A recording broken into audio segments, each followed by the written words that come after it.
Welcome Jenny and David to WeCan. You're the co-founders of 8 billion ideas, and your mission is to give every student on the planet the skills and belief to change the world. You're a multi-award-winning edtech and services company trusted by hundreds of schools across the world, helping them provide their students with tools and resources to thrive in an ever-evolving world. You're providing education that is beyond the traditional academic subjects for essential soft and digital skills such as creativity, adaptability, problem solving, and incorporating technology and real-world scenarios. David and Jenny, tell us a bit more about 8 billion ideas and how you came up with this idea and where you're at right now. Thank you very much. Perfectly positioning us there in terms of what we do. So well done and thank you. And just building on that, very proudly to be here with Jenny talking about the story as co-founders to 8 Billion Ideas. And we started off with that mission. So a number of years ago about how could we inspire every student on the planet, give them the skills and belief to go change the world. Because working in education, we began to see many of the challenges that we were seeing, common challenges around the world in terms of teaching topics such as entrepreneurship or career education, financial literacy. These weren't just problems in isolation. These weren't just in just one school, one country. These were common problems in every curriculum around the world, every geography, every part of the sector. So we set out on this bold mission with the eight representing the 8 billion people on the planet, the ideas representing their imaginations and connecting them with their own ideas.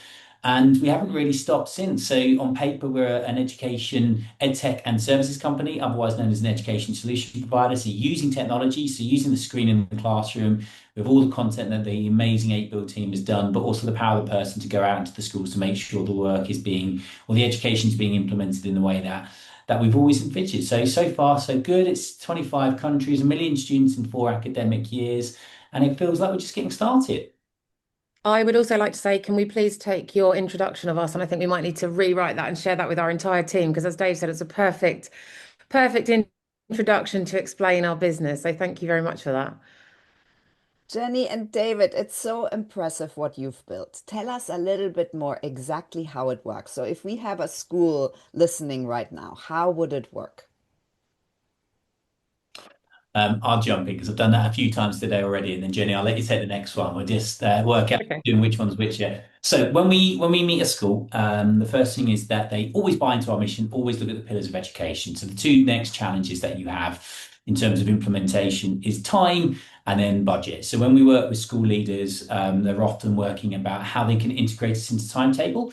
So lots of our education helps improve the core curriculum time they can allocate to 8Bill. And then the second part is working directly with the school about how they want to deliver it. Do their teachers want to deliver our programs, or would they like us to come in to do it? So any principal out there listening who likes the sound of 8Bill, visit the website, get in contact, and would love to work with your students, your teachers, and your school.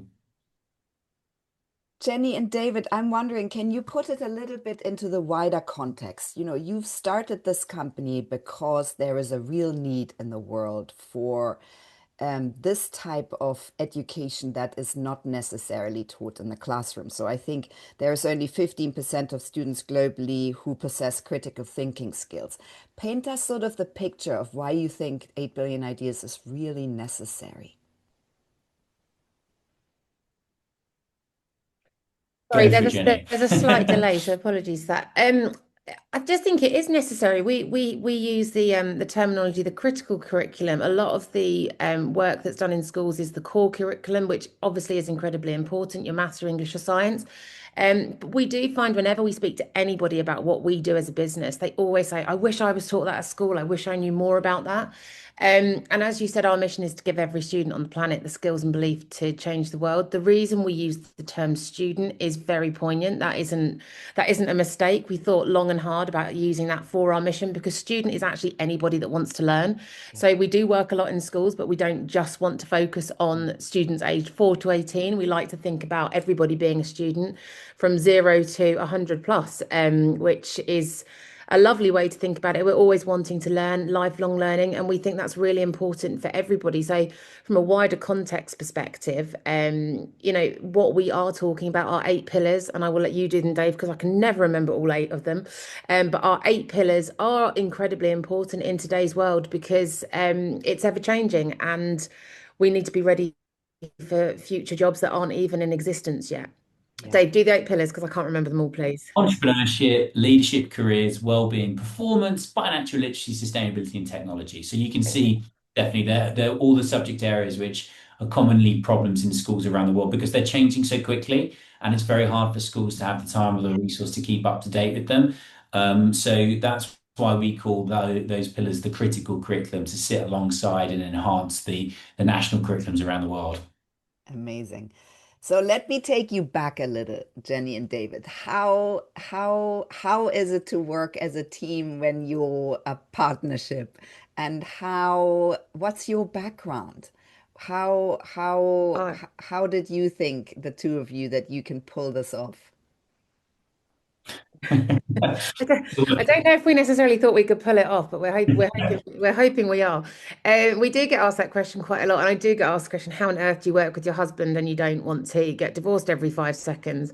I think I probably resign once a week at least. Just to, now I'm being silly.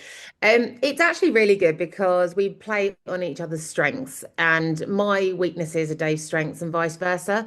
So actually, without being too stopping and stroking Dave's ego too much, the things Dave is really good at are the things that I don't necessarily love doing. And we're so brilliantly busy, a term we like to use, that actually we don't tend to be in each other's pockets working on the same thing all the time, which is also really exciting because we're trying to build the business and build the brand and working with different members of the team all the time. So yes, there's elements where we are in the same meetings and doing different bits and pieces, but like I said, Dave is definitely better sort of on his feet doing the talking, and I'm much more into the detail and sort of sat behind the scenes doing a lot of the heavy lifting from that perspective. So actually, although we definitely don't necessarily agree on everything, I think that's actually a positive because it means that we challenge each other's way of thinking without there ever actually being any backlash from it. We don't hold a grudge. We very quickly move on if something hasn't worked and we just go, do you know what, that's not working today. Then we just move on from it. We don't argue about things to do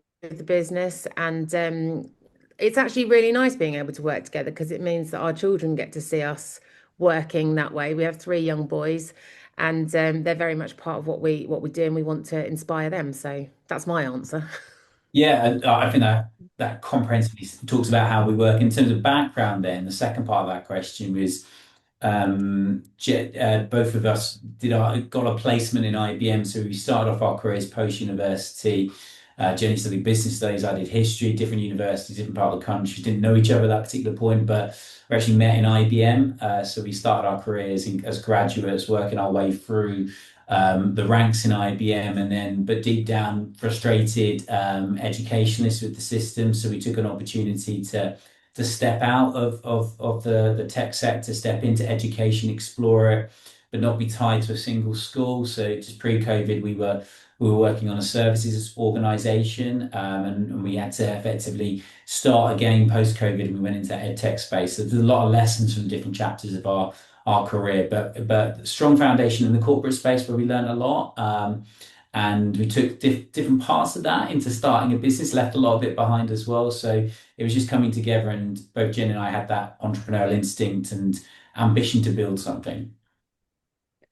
Jenny, David, so what does success look like for the two of you and 8 billion ideas?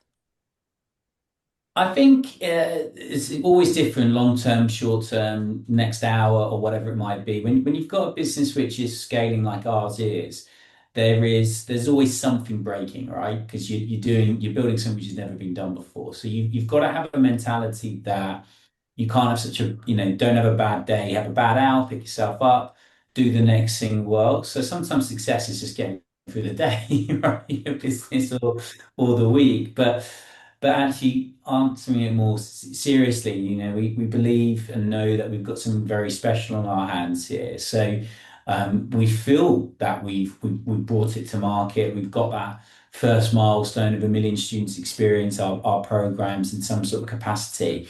And we have to enjoy that early success that we have because it's not easy growing and scaling a business. But I think Jenny and I would both agree that the longer term success to us from a personal point of view is making sure this business really reaches its potential, whatever that might be, having nothing left in the locker room at the end of the journey for us, whenever that might be. So I don't want to have any regrets, in the years to come that 8bill didn't achieve what it deserves to be in the sector. So for me, that's what I'd really like to see is that we can look back and go, 8bill really was disruptive in education, not just 1 million children, which is remarkable in itself, but 1 billion children maybe on the planet had, Or 8 billion. or 8 billion had the opportunity to go through our education, and it made a real big difference on the planet. That to me would be the North Star kind of dream of what we're doing. Yeah, amazing. So, what do you feel are your challenges? I mean, I know as an entrepreneur, there is lots of daily challenges. If you could just name a few that you feel are really important to mention and how you reframe them.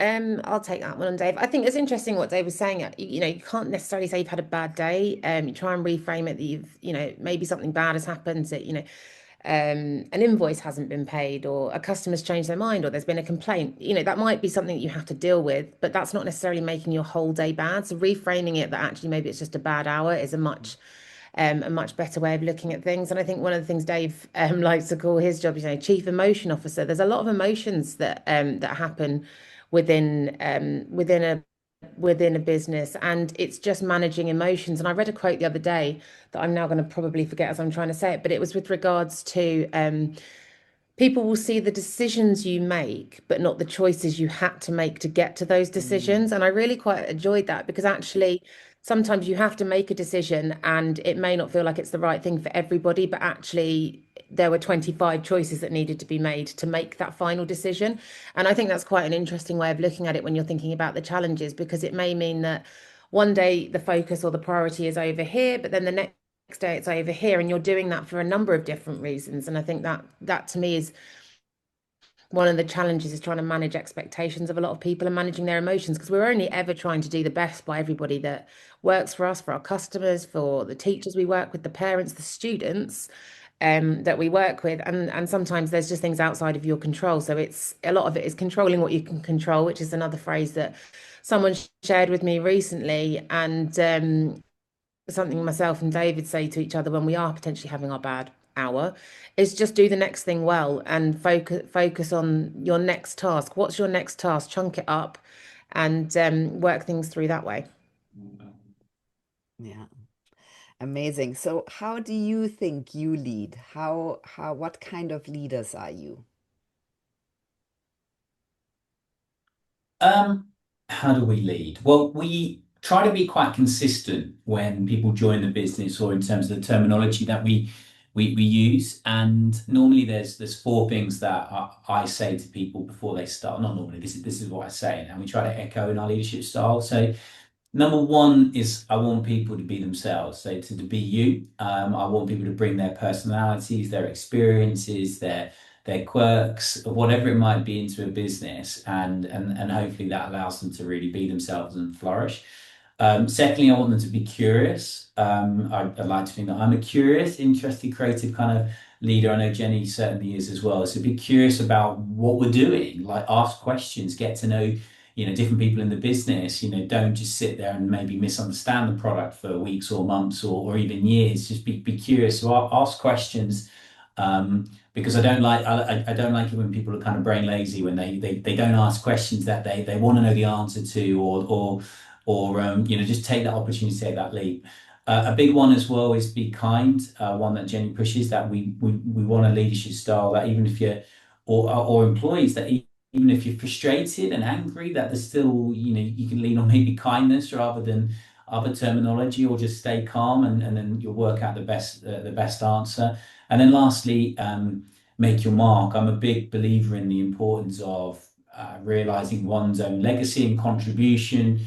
So I want to make sure the team every week and making the business better than it was last week. So in terms of how that kind of translates to leadership style, that means that I kind of set the pace with making your mark. I kind of set the pace with culture in terms of how we talk to each other and being kind and being curious, and then trying to find the time, which is not always easy to not allow people to be themselves, but get to know those people as well. Like that's something like in the next phase of leadership for the scale up side of it is like how do we carve out time where people are being themselves, but we're getting that opportunity to spend time with them, understand them a little bit more, understand those personalities, making sure we're doing everything we possibly can with them. So they're the four things which are important to me and Jenny.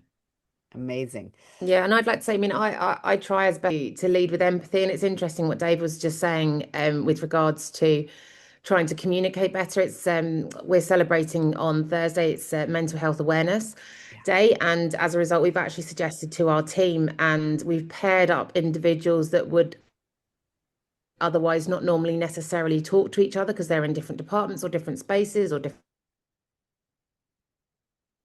countries, having a sit down and having a 15-20 minute conversation with each other. And it's not about work, just to actually get to know each other. And that's something for me as a leader, like Dave said, I'm really interested in the impact of kindness and making sure that although, yes, we are trying to keep the lights on and we're not a charity, but we are also making sure that we are keeping up the comms within the company and yeah, that we are trying our best to lead with kindness. Jenny and David, so what changes do you feel we need to see in our education systems, given that we live in this technological revolution going on right now, where you are providing a solution? Yeah, where do we start? There's a lot to change in terms of, we talk about it, there's a lot to change, right? There's not necessarily a revolution needed in education, but definitely an accelerated evolution. There's a lot of good work going on in our schools. The first thing before you even look into curriculum reform is the mentality of the education Mm, system, and that's globally, and that's individual schools. But the most common trait in education is everybody's trying in education to do everything by themselves, and if you get the mentality shifting and changing, that you don't have to do it all yourself, that you are allowed to partner, you are allowed to bring expertise into your schools, that is not a slight on your ability to educate. In fact, it's just common sense and good resource management. So if you're going to start anywhere, how schools are run, operated, and how they use the partner system is key. The second thing is just a wider public campaign that education doesn't just happen in schools. Children are at school 15% of their waking hours. The educational responsibility is not just school, it's home, it's parents, it's the media, it's the press. We've got this complete view of education. The definition of education needs to change. It's not just what's happening in school. So if you start with mentality and you redefine a society which educates, you realize that we've got to do a lot more than what we just do in schools. But lastly, you can't ignore the curriculum reform. It doesn't matter where it is across the planet. Certain curriculums still haven't been revisited in 10 years, which is madness given the pandemic and COVID and the rise of AI in that period. Quite frankly, it shouldn't even be done annually. It should be done monthly. It's too, we need agile ways of mm, educating, sharing those knowledges, getting them out there into the curriculum. And you don't have to constantly train the teachers. You can give them great resources to use in the classroom. Um, so to me, yeah, that mentality is key. The redefining of what we mean by education and that constant curriculum form has to happen if we've got any chance of this generation, future generation students being prepared for work. yeah, I think I read on your website that over 40% of college graduates believe that their education hasn't prepared them for the workplace, and that 90% of Gen Z learners prefer hands-on experience-based learning approaches, which is what you're providing. And so I always feel we we we we have this dinosaur of this education system that often has incredible individuals delivering learning that is beyond anything we would hope for, but it's definitely a system that is sort of lagging behind the evolution of the times we live in. I'm wondering, David and Jenny, if you can talk a little bit about intrapreneurship, which I think I also read on your website, that you really believe in relentless innovation and intrapreneurship. Talk to us about that a little bit. Misconception with entrepreneurship, Stephanie, is that it's actually about developing an entrepreneurship mindset when we talk about the subjects in schools, no matter what path you want to follow. So having that confidence to act on tiny, little, small, big ideas, whatever they might be, it isn't just a skill set being built for entrepreneurs. So if you're not an entrepreneur, you should be aspiring to be an entrepreneur, somebody who acts like an entrepreneur within a public sector role, a business, a school, where you're being creative on a day-to-day basis. And that can apply to any industry. So even to the sports industry, that entrepreneurial mindset will be, how can we be more creative as a football team, a rugby team, or whatever it might be. So that's where the mindset comes from. So it's about that entrepreneurship and intrapreneurship. So you don't end up being a entrepreneur, somebody who wants to act on an idea but doesn't really know how to do it. So that's what we mean by it. And Jenny, do you want to add to that? Yeah, sure. I mean, the term entrepreneur, as you were just referring to, I think it's as well. It's you said early on, Dave, about being brain lazy. I think it's about taking accountability. If you've got an idea or you want to do something, or you feel like something can be done better within a business that you're already in, then go ahead and do it. There's usually not a lot stopping you, especially if it's something that's only going to improve and make something better, which tends to be why any entrepreneur starts a business anyway, because they can see a problem and they want to find a solution.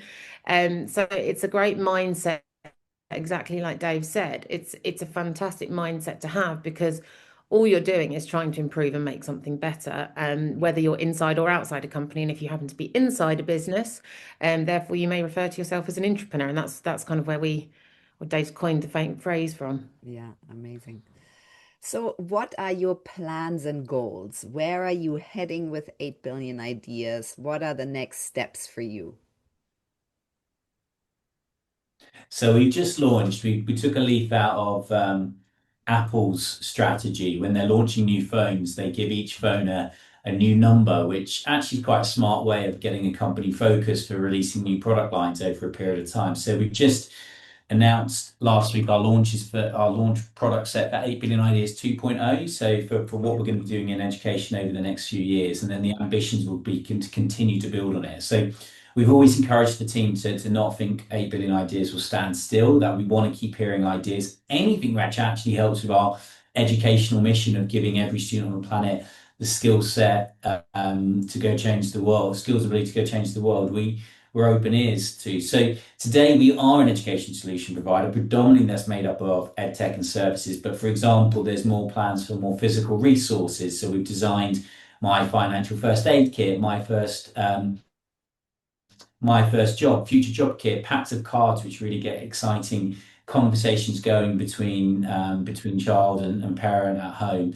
But we've also got ideas about 8 billion ideas toys, 8 billion ideas TV, anything which can be related back to our mission. So we take it a step at a time, but it's also, I think, really important to make sure you do have that big thinking, those big dreams, because every bit of success and problem being solved takes you a little bit nearer to it. Yeah. Jenny, would you like to add anything? I mean, ideally, we'd like to get into every single school in the world. So that'd be the ultimate.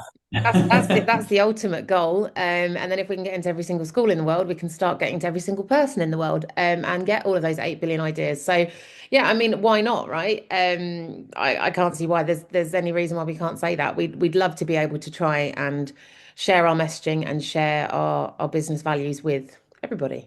Yeah, amazing. Jenny and David, what takeaways would you like our listeners to have from your story if you had to sum it up? You go, What Jenny. takeaways would I like them to have? I think a big thing, having run a business together now for over a decade, I think it's a lot about resilience and continually having resilience. We do our own podcast, and we're finding that's quite a clear messaging coming back from the people that we've interviewed.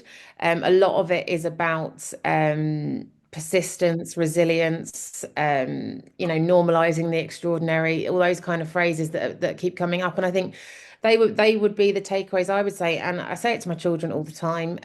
But just be kind. Be kind to everybody you meet, because if you're kind to other people, they'll be kind to somebody else, and that's how the world works, and that's the ripple effect of being kind to other people. Yeah. David, would Yeah, you? and I would just to build on that, yeah, I'd just say if you've got an idea in the back of your head, don't overcomplicate it. Just make a start, and gone are the days where when you've got this ambition, whatever age you might be across the planet. Starting a business doesn't have to be sitting down and writing a business plan. It can just be getting a pad out and pen, going on a run, a walk. In the shower, having ideas, thinking about what you want to get going, jotting them down, and just having the courage to take the next step. And we do live in a world where you can access resource and information and listen to entrepreneurs and podcasts quickly, so you can learn quick. So just don't fall into that camp, whether or not you're an entrepreneur, an introvert, and becoming someone who just talks about ideas and an entrepreneur. You'll regret that one day. So for me, just take that next step. And when you step into it, whether it's a journey of starting a business or being an advocate of an idea in a business, fully commit to it and be prepared that it won't be easy. There'll be problems that you need to solve, and just take that kind of next step approach. And I think we're now in a new era of entrepreneurship. Probably not a new era. I think it's always been there, but that resilience is absolutely critical, and that resilience over a period of long time. You need to be prepared that it isn't going to be overnight. It is going to take some time, years for your product to really develop, to listen to the market. So you just have to strap in and then look after yourself physically and mentally throughout that journey as well. So there'll be a few messages there for me. So many amazing messages. Jenny and David, thank you so much for taking the time, for telling your story today with so much insight and so many key messages. I'm I'm very excited for your story to be out there. I'm so thankful that you're aiming high for all our children and the students around the world. And that means young students, but it also means adult students who think they need to upskill and they need certain skills that your company can provide. I'm excited for schools and more schools to pick up your services that seem that they're really filling the hole in our education system in terms of developing and being really innovative for our children and our students. So thank you so much.